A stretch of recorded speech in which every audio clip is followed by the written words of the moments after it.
वैसे तो इस दुनिया में करोड़ों लोग हैं हमारे आसपास और साथ ही उनसे जुड़ी करोड़ों कहानियाँ।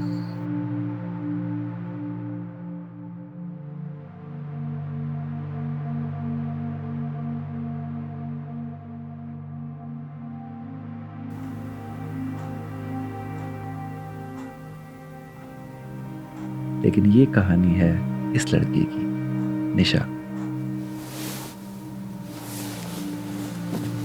ज़रूरी नहीं कि इसकी हर मॉर्निंग इसी सुकून के साथ स्टार्ट हो। कभी कभी बहुत डिफरेंट भी हो जाती है। आगे आप जान ही जाओगे क्यों।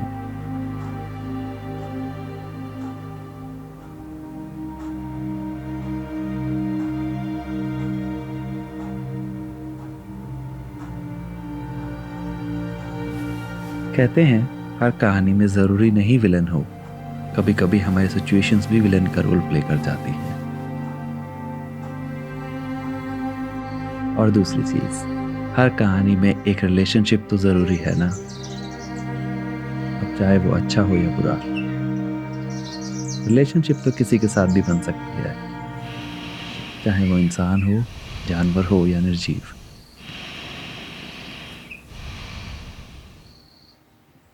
तो आइए जानते हैं इस अनोखे रिलेशनशिप के बारे में, खुद निशा से ही। इसका पता तो 2013 में चला था, लेकिन मैं 14-15 साल की थी। तब से ही मेरी तबीयत खराब होना शुरू हो गई, बार बार बुखार। बैडमिंटन खेलती थी अपना अच्छा खासा, स्कूल के उससे भी, और अपनी एकेडमी भी ज्वाइन की हुई थी।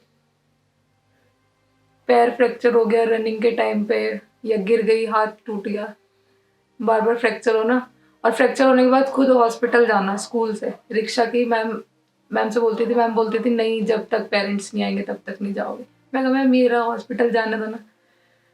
तो एक दो बार मैम ने मेरे लिए रिक्शा मंगवा दी कि ठीक है। मैंने मम्मी से फ़ोन पे बात करवा दी कि मम्मी ने भी बोल दिया कि भाई जाने दो अकेले। रिक्शा आई, मैं रिक्शा में बैठी, अपना हॉस्पिटल गई, प्लास्टर वगैरह लगवा के फिर अपना 3 व्हीलर किया वहाँ तक।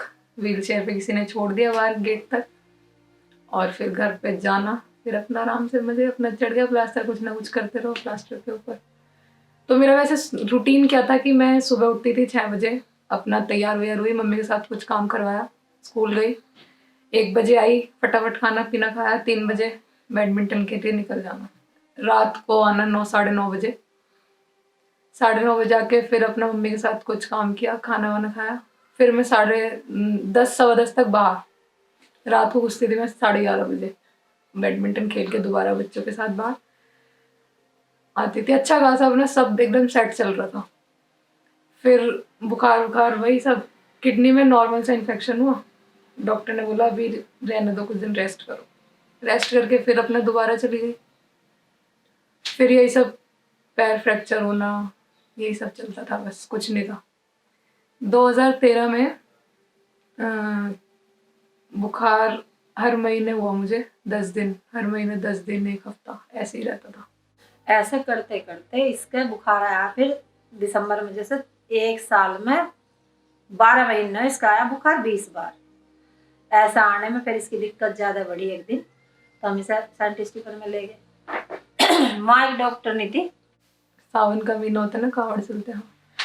तो तब क्या हुआ था, मैंने कट स्लीव का सूट पहना हुआ था और मेरी नेक भी अनकवर्ड थी, मेरा फेस भी, हाथ भी, सब। तो मैं जहाँ से भी अनकवर्ड थी पूरा ब्लैक हो गया और रेड रेड स्पॉट्स हो गए थे।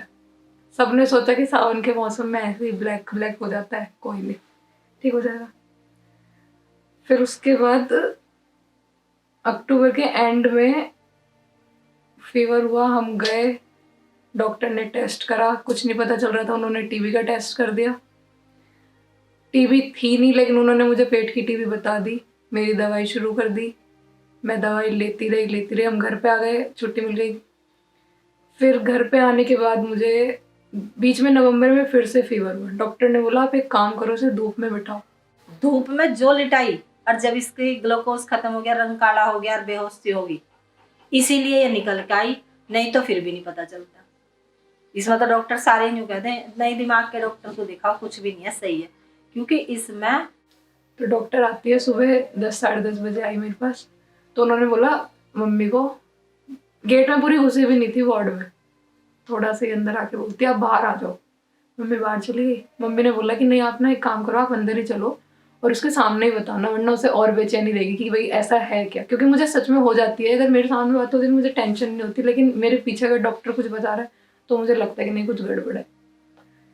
फिर डॉक्टर मेरे पास आई, उन्होंने बस मुझे एक चीज़ बोली कि आप धूप में मत जाना कभी भी, और अगर जाओगे कुछ मजबूरी आपको ज़रूरी जाना है तो बिल्कुल कवर होके जाना, अदरवाइज मत जाओ। बस उन्होंने मुझे इतना बोला, ना मुझे कुछ नाम बताया बीमारी का ना कुछ, और मम्मी को फिर से बाहर लेके चली गई। मम्मी को बताया, मम्मी से बात हुई, मुझे ज़्यादा नहीं पता क्या बात हुई, बस इतना है पता है मम्मी ने बताया कि मम्मी को भी उन्होंने डॉक्टर ने जल्दी से बताया नहीं था। मम्मी बोलती मेरा कैंसर है, बोली नहीं कैंसर होता तो मैं बता देती, ये तो सबसे नंबर 1 बीमारी यही हो, इसी से सब बीमारी हो। स्टीफन में मैं गई हम इमरजेंसी में, तो जब मेरे पास इमरजेंसी में डॉक्टर आई उन्होंने बोला मम्मी को कि इसको ना SLE है। अब उस टाइम पे तो हमने नाम पहली बार ही सुना था, हमें पता भी नहीं था, लेकिन डॉक्टर ने फिर तुरंत ये भी बोला मैं नहीं चाहती इसको ये दिक्कत निकले। उस टाइम पर उन्होंने ये नहीं बताया कि इस बीमारी में ये होता है या इतनी खतरनाक होती है, कुछ नहीं बताया। ऐसा ही पता लग गया। उसके बाद भी लोग कहते रहे नहीं ऐसा थोड़ा हो, हथेली लाल पेड़ी हरी रंग बदले 10-10 मिनट में, 5-5 मिनट में, भगत को दिखा ले। मकाना बीमारी जब पता चल जाएगी, जब सब सही हो जाएगा, बीमारी पता लग गई। उसके बाद फिर जब तो एकदम नाम सुना SLE नाम हमने सुना ही नहीं था। चलो भाई होगा जो कुछ होगा, डॉक्टर से मैं करे है के बोले इसमें कुछ भी हो जा। मैं कुछ भी में क्या हो, बोले तुम बताओगे हम आके कुछ भी क्या हो, तुम सुबह से शाम तक का इसका लिख के रखोगे कि अब ये हुआ अब वो हुआ। अब ऐसा मैंने एक डायरी पेन बना लिया, चल भी लिखते रहेंगे सुबह से शाम तक। कभी गोड्डे सब पुआड़ से निकल रही हैं, दिख नहीं रही, हंस रही है, ये मतलब कहने का ये इस बीमारी का 1 मिनट में हंसावे और 1 मिनट में रुआवे। अब 1 मिनट में हंसाना और 1 मिनट में रुआना, तो इसमें ज्यादातर पढ़ा लिखा बच्चा तो नेट पे देख के इस बीमारी को संभाल ले, और नहीं तो हम जैसे भी जल्दी नहीं समझते। एक दिन मम्मी ऐसे ही फोन पे किसी से बात कर रही थी, पता नहीं बुआ से किसी से बात कर रही थी, और बात करते करते थोड़ी सी इमोशनल हो गई थी। इमोशनल होने के बाद फिर मैंने सुन लिया था बाहर से कि मम्मी कुछ रो सी रही है, कुछ बता रही है। फिर जब वो फोन कट गया तब मैंने पूछा मम्मी से, मैंने यार मम्मी कुछ मतलब कोई बहुत बड़ी दिक्कत है क्या, मतलब है क्या, कैंसर है? मम्मी नहीं बोलती है। फिर मम्मी ने मुझे बताया बाद में कि ये दिक्कत है। तो मतलब ठीक है, उसके वजह से फिर थोड़ी पढ़ाई वढ़ाई में मेरी डिस्टर्ब हुई, थोड़ी क्या बहुत ही हुई। 12th के बाद अब तक ग्रेजुएशन भी नहीं हुई है। फॉर्म भी भरा था, एग्ज़ाम के टाइम पे तबीयत खराब हो गई, फिर मैंने पेपर दिए नहीं, सेंटर बहुत दूर पड़ा था धूप में आने जाने की वजह से, तो मैंने पेपर दिए नहीं। फिर उसके बाद मैंने डाइटिशियन का भी कोर्स ज्वाइन किया, उसमें भी उसके टाइम पे जून में मेरे पेपर थे, और जून में मुझे कुछ यहाँ चेस्ट में दिक्कत होनी शुरू हो गई थी, जलन बहुत होती थी, खाना खाते टाइम पानी लेना पड़ रहा था। तो उस टाइम पे पता चला कि मेरी एक हार्ट की नस ब्लॉक हो गई है। कुछ नहीं पता चला, वो फीवर भी बहुत था उस टाइम, और बस उस नस का पता चला जिस दिन मेरा फर्स्ट पेपर था, उस दिन मेरा CT एंजियो होना था, MRI की तरह होता है वो टेस्ट होना था। तो फिर वो भी पेपर रह गए। उसके बाद थोड़े टाइम बाद पता चला कि नस तो ब्लॉक है ही, जून में ये पता चला, और अक्टूबर या नवंबर में फूड पाइप का पता चल गया था। 2016 की बात है ये। 16 में पता चल गया था कि फूड पाइप भी खराब हो चुका है। मतलब हमारा फूड पाइप क्या होता है ना, ऐसे ऐसे होता है, जब हम खाना खाते हैं ना तो निगलने के लिए ऐसे ऐसे हिलता है, वो मेरा ऐसे ऐसे नहीं हिलता, तो मुझे इसलिए पानी लेना पड़ता है। कुछ भी खाती हूँ मैं तो उसे निगलने के लिए मुझे पानी लेना पड़ता है, अदरवाइज दर्द होता है। और हमारी फूड पाइप हमारी जो होती है सांस की, वो दोनों आगे पीछे होती है, तो जब हम खाना खाते हैं तो वो सांस की नली पे प्रेशर बनता है, तो वो दबती है, तो उससे फिर ब्रीथिंग में भी दिक्कत होती है। ये पता चला था 2016 अक्टूबर में। लूपस की वजह से अब मैं ये खाती हूँ, देखो इसमें एक चीज़ है जो मुझे बिल्कुल भी नहीं पसंद, वो है ये सेब, एप्पल। जैसे डॉक्टर बोलता है ना कि रोज खाओ एक तो बीमारियां नहीं लगेगी, वो वाला। लेकिन मुझे बिल्कुल नहीं पसंद, मुझे इससे बहुत गंदी नफरत है, जो कि मैं अब दिन में 2-2 3-3 खाती हूँ। लूपस के कारण, और जिन्होंने डाइट दी, दीपाली दीदी, इस डाइट से मतलब बहुत ज़्यादा फर्क है। उन्होंने इतनी मेहनत कर रही है कि मतलब मैं एक नॉर्मल सी लाइफ जी सकूँ।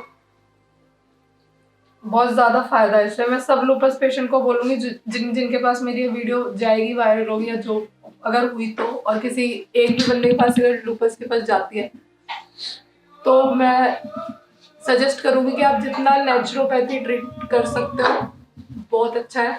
आपकी मेडिसिन भी कम हो जाएंगी, आपको पेन में, जॉइंट्स पेन में, मसल्स पेन में, फीवर में, सब में बहुत हद तक रिलीफ मिलेगा, बहुत हद तक। जैसे सर्दियों में बहुत ज़्यादा स्टिफनेस होती है, वो स्टिफनेस आपकी 50% हो जाएगी। मैं खुद देख रही हूँ, अब 2 महीने से मैं खुद ये चीज़ अपने अंदर देख रही हूँ कि मैं काफ़ी इस डाइट से बहुत अच्छा रिलीफ।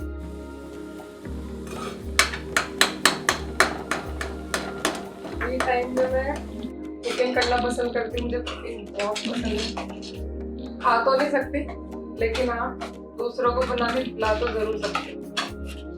अब ऐसा होता है कि ये सब खाना मेरा बंद हो गया, तो इसलिए और सिर्फ दूसरों को बना के खिलाती हूँ। खुशी भी मिलती है और अपना नई नई चीज़ें सीखने को भी मिल जाती है। जो नहीं आता वो यूट्यूब तो है, अपना जो भी डिश बनाने यूट्यूब खोलो और अपना लगता है। मेरे दिमाग में ना भी ये नहीं रहता कि मैं ये करूँ वो करूँ, क्योंकि क्या होता है कि मैं करने चलती हूँ, मैं फॉर्म भर देती हूँ, पैसे लगा देती हूँ, और फिर बीच में तबीयत खराब हो जाती है, तो फिर वो पैसे वेस्ट हो जाते हैं। तो वो चीज़ ना मुझे अच्छी नहीं लगती। तो अब ना मैंने ये छोड़ दिया कि मुझे ये करना है या वो करना है। ऐसा मतलब दिमाग में घुसाने का चीज़ें तो बहुत है दिमाग में कि ये करना है। रेस्टोरेंट का मैंने अपना छोटा सा हो चाहे, लेकिन खुद का छोटा सा रेस्टोरेंट हो। लेकिन फिर दिमाग में ये आता है यार पैसे लगा दो और फिर वो वेस्ट रहे, क्योंकि खुद के तो अभी कुछ है ही नहीं, खुद तो मैं कुछ कमा नहीं रही। इनसे पैसे लो मम्मी पापा से, और फिर इनका पैसा लगा कर फिर वो वेस्ट हो गया, क्योंकि ऊपर से वैसे इतने खर्चे हैं मेरे। तो ना दिमाग में नहीं आता कि मैं ये चीज़ शुरू करूँ। कुछ भी दिमाग में है कि होना चाहिए, लेकिन फिर एक पॉइंट पे याद आता है कि नहीं, छोड़ो, अपना जैसे घर में चल रहा है चल रहा है।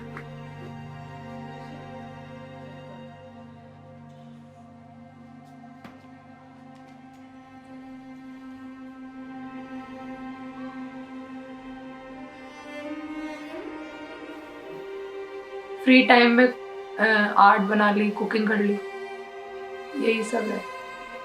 खुशी मिलती है अंदर से, बस पैसे तो नहीं मिलते लेकिन खुशी मिलती है, ये बात है।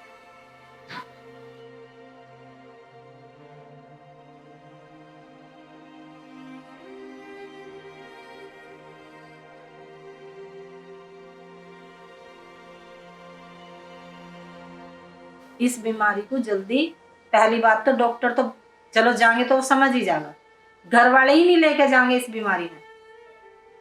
ये बीमारी ऐसी है, मैंने देखा है कि इस बीमारी में जल्दी सी हम तरह के आदमी या हमसे जो बड़े हैं वे जल्दी सी घर से बाहर ही नहीं जाने देंगे। जो कहेंगे डॉक्टर के ले रहा है इसमें, ये तो इसका ऊपरी पर आया, हवा का चक्कर है। लेकिन ये हवा नहीं है, बीमारी है। जो भूत प्रेत को मानते हैं ना, वो इसमें डॉक्टर का बिल्कुल नहीं जाएगा इस बीमारी में। इस बीमारी की पोजीशन ऐसी ऐसी है। अब डॉक्टर ने कहा कि कुछ भी हो जाए, कुछ भी में हमें भी 2 साल बाद एक दिन ऐसा होया कि हम किसी के संगीत में बैठे थे। संगीत में तो बच्चा हंसता खेलता ही जाएगा, और मुश्किल कुछ सेकंडों के लिए मम्मी मेरी आंख में कुछ हो रहा, मेरी आंखों में कुछ हो रहा। मैं क्या होगा, कुछ भी नहीं। आंख बंद करी, मैंने अपनी गोदी में लिटा ली, लिटाई। 5 मिनट बाद उठी, मैं कहा निशा क्या हो गया था? बोली कुछ नहीं। मैं कहा कुछ तो होता, घबरा क्यों, पसीना आ गया से। बोली मेरी आंख मुझे यहाँ दिख रही थी कि ये आ गई मेरी आंख। तो हमें भी जब पता लगा भाई कुछ भी में तो कुछ भी हो जाए, और वो पोजीशन कभी पहले नहीं हुई और अब तक नहीं हुई, एक ही बार हुई है। 10-12 सालों में एक ही बार तो हुई वो पोजीशन। तो इसलिए यह बीमारी ऐसी है, ज्यादातर डॉक्टर तो बाद में ही समझेगा जब लेके जाएंगे इस बीमारी में। लोग लेके ही नहीं जाते होंगे डॉक्टर तक, क्योंकि इसमें ऐसा है डॉक्टर तक जाने से पहले ठीक भी हो ले आदमी। और बुखार इसलिए होगा जल्दी जल्दी क्योंकि बाहर जाएंगे, धूप लगेगी, बुखार होगा, फिर रेस्ट करा, फिर आदमी बाहर निकला, फिर बुखार हुआ। मेरे ये जो बार बार पैर में फ्रैक्चर होता था, हाथ में फ्रैक्चर होता था, तो जब मम्मी ने बताया डॉक्टर कि इसके ऐसे ऐसे जल्दी जल्दी फ्रैक्चर होता है, तो आफ्टर रिपोर्ट डॉक्टर ने बताया कि इसलिए ही इसको ये होता था, क्योंकि तब तक तो पता नहीं था और मैं ठंडे पानी का यूज़ करती थी। ठंड में भी जैसे सुबह मॉर्निंग में उठे तो पानी गर्म, ऐसा तो है नहीं कि मुँह धोने के लिए भी पानी गर्म। तो इसलिए डॉक्टर ने बताया कि इसमें बोन्स वीक हो जाती है, तो इसलिए मेरा बार बार पैर जल्दी जल्दी फ्रैक्चर होता था, या हाथ जो भी है हल्का सा गिरी, हेयर लाइन फ्रैक्चर या मांस फट गया, जो भी है ऐसे होता था। इसे कोई भी नहीं जानता। मैं तो कहूँ इसे शायद 100 में से एक ही बंदा जानता होगा, वो भी, और पढ़े लिखे सब जान जाएंगे बच्चे, लेकिन हम जैसा नहीं जानेगा कोई भी। हम जैसा तो सुनकर नहीं कहेंगे कि है ऐसा नहीं, कुछ भी ना। अच्छा, धूम में जाने से होती दिख है अवेयरनेस तो बाकी इसकी इंडिया में है ही नहीं बिल्कुल भी। डॉक्टर से अगर बोलो भी, अगर मैंने एक बार बोला भी डॉक्टर से, मैं कहा डॉक्टर ऐसे ऐसे केरला में वर्ल्ड लूपस डे का वहाँ पे प्रोग्राम हो रहा है और अवेयरनेस के लिए रनिंग वगैरह ये सब भी अपना मतलब अच्छे से प्रोग्राम कर रहे हैं, तो आप भी कर लो। तो मेरी डॉक्टर ने दूसरे डॉक्टर की तरफ देखते हुए बोला कि यहाँ पे किसी डॉक्टर के पास टाइम ही नहीं है, छुट्टी के टाइम अपना, हॉलीडे के दिन अपना करते हैं, इनके पास कोई ऐसा टाइम है नहीं।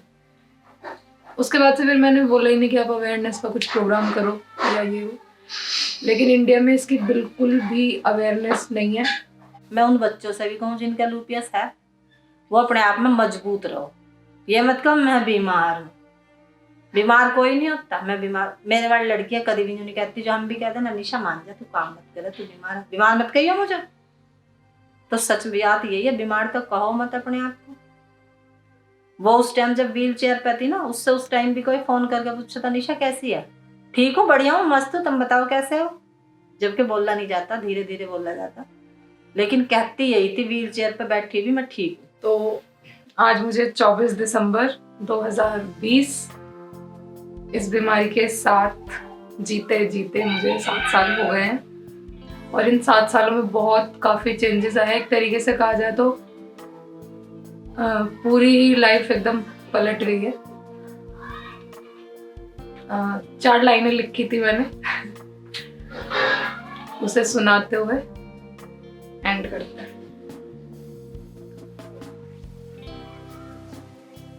एक खोया सा शख्स है कहीं मुझ में, खून की बूंदों में कहीं दौड़ता है मुझ में, साथ रहने की जिद हो रखता है, हमारी बनती नहीं कभी, लड़ता है झगड़ता है मुझसे मेरी ही तरह कहीं, निहत्ता है पर वार कभी कभी जानलेवा कर जाता है, फिर मैं लड़ लेती हूँ बस जिंदा रहने के लिए, मंजिल सांसों में बसी है मेरी, जिंदा रहूं बस यही ख्वाहिश है मेरी।